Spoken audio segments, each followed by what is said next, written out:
Another fire we're tracking tonight is the largest of the three. The 12,000-acre Camp House fire has now destroyed 144 buildings. Well, breaking tonight, the Minnesota DNR is investigating potential suspects. We've learned the group of campers had a fire Sunday but left the area. And when they returned, the fire got out of control. They reported it to authorities and were told that they will likely face charges.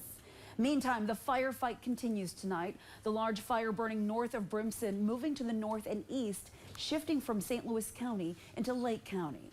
A mixture of homes, cabins, hunting shacks, and outbuildings are among the 144 structures destroyed.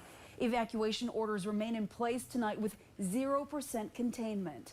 Today was another day of rapid spread for the fire because of powerful winds, as Adam just mentioned. Planes dropping down to lakes, grabbing water, and then dropping it onto the flames. Northern News Now's Madison Green spent today tracking the Camp House fire and takes a look at how officials expect it to evolve.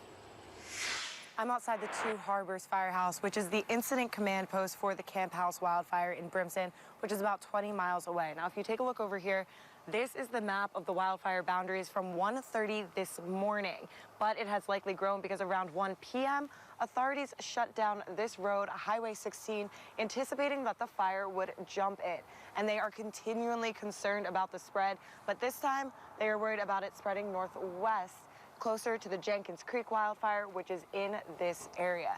Now, again, all of this comes because they are concerned it will continue to spread if these dry, these hot, these windy conditions don't change. In Two Harbors, Madison Green, Northern News Now. And tonight